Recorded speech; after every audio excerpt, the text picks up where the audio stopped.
بسم اللہ الرحمن الرحیم۔ الحمدللہ ہمارا سیرت رسول صلی اللہ علیہ وسلم کا سبق چل رہا تھا، اور ہم نے گزشتہ سبق کے اندر جنگ موتا کا واقعہ بھی پڑھا تھا، اور اس کے ساتھ ساتھ جو فتح مکہ کے اسباب ہوئے تھے وہ بھی ہم نے پڑھا تھا۔ تو آج نبی کریم صلی اللہ علیہ وسلم جو مکے میں داخل ہوئے تھے تو وہ کیسے معاملہ پیش آیا، تو وہ آج پڑھیں گے۔ تو پڑھتے ہیں، رسول خدا کا مکہ میں داخل ہونا۔ اللہ کے آخری نبی صلی اللہ علیہ وسلم ہجرت کے 8ویں سال رمضان المبارک کی 10 تاریخ کو کم و بیش 10,000 کا لشکر لے کر مکہ کی طرف روانہ ہوئے۔ بعض قبائل راستے میں ساتھ ہوئے تو لشکر کی تعداد 12,000 تک پہنچ گئی۔ مکہ میں داخلے سے پہلے رسول خدا صلی اللہ علیہ وسلم نے فوج کو 2 حصوں میں تقسیم فرمایا۔ ایک حصے میں آپ خود موجود تھے، جبکہ دوسرا حصہ حضرت خالد بن ولید رضی اللہ تعالیٰ عنہ کی سربراہی میں دیکھ کر اسے دوسرے راستے سے مکہ میں داخلے کا حکم فرمایا۔ مکہ شریف کی زمین پر پہنچتے ہی آپ نے جو پہلا فرمان جاری فرمایا تھا وہ یہ تھا: جو شخص ہتھیار ڈال دے اس کے لیے امان ہے، جو اپنا دروازہ بند کر لے اس کے لیے امان ہے، جو کعبہ میں داخل ہو جائے اس کے لیے امان ہے، جو ابو سفیان کے گھر داخل ہو جائے اسے امان ہے۔ آپ کے اس اعلان رحمت نشان سے ہر طرف امن و امان کی فضا پیدا ہو گئی۔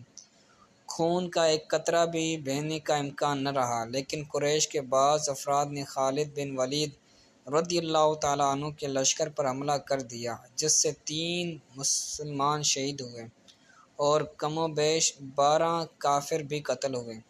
آپ نے جب دیکھا کہ تلواریں چل رہی ہیں اور تیر پھینکے جا رہے ہیں تو اس بارے میں پوچھا کہ جنگ سے منع کرنے کے باوجود تلواریں کیوں چل رہی ہیں، تو عرض کی گئی پہل کفار کی طرف سے ہوئی ہے۔ آپ نے فرمایا، رب کی تقدیر یہی ہے، خدا نے جو چاہا وہی بہتر ہے۔ اللہ کے آخری نبی صلی اللہ علیہ وسلم فاتح مکہ بن گئے، مگر آپ کی عاجزی کا یہ عالم تھا کہ سورہ فتح کی آیات تلاوت فرماتے اس طرح سر مبارک جھکا کر اونٹنی پر بیٹھے ہوئے تھے کہ آپ کا سر اونٹنی کے پالان سے لگتا تھا۔ آپ نے اونٹنی کو بٹھایا، طواف کیا اور حجر اسود کو بوسہ دیا، پھر حکم دیا کہ بیت اللہ شریف سے تمام بت نکال دیے جائیں۔ جب تمام بتوں سے کعبہ پاک ہو گیا تو آپ اندر تشریف لے گئے اور بیت اللہ کے تمام گوشوں میں تکبیر پڑھی اور 2 رکعت نماز ادا فرمائی۔ سبحان اللہ۔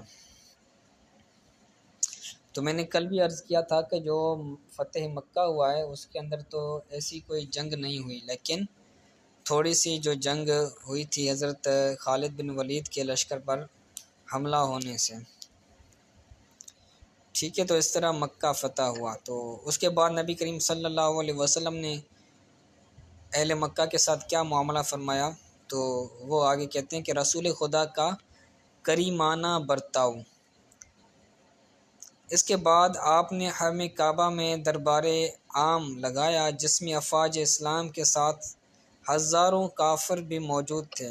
ان کافروں میں وہ لوگ بھی تھے جنہوں نے آپ پر اور آپ کے صحابہ پر ظلم و ستم کے پہاڑ توڑے، راہ میں کانٹے بچھائے، جس میں اطہر پر نجاستیں ڈالی، قاتلانہ حملے کیے، آپ کے صحابہ کو شہید کیا، مکہ چھوڑنے پر مجبور کیا، آپ پر بہتان لگائے اور گالیاں دی۔ الغرض وہ کون سا ظلم تھا جو انہوں نے نہ کیا ہو۔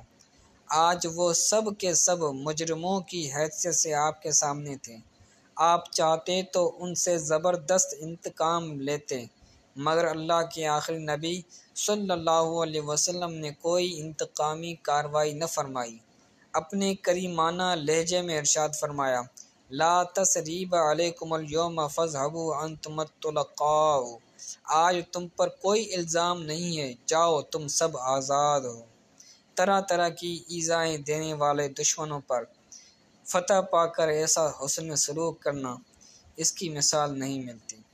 فتح مکہ کے دوسرے دن بھی آپ نے خطبہ ارشاد فرمایا، جس میں حرم کعبہ کے احکامات بیان فرمائے۔ اور قیامت تک کے لیے حرم میں جنگ اور لڑائی کو حرام فرمایا۔ اس موقع پر آپ کے حسن سلوک کی وجہ سے لوگوں کی ایک بڑی جماعت نے اسلام قبول کیا۔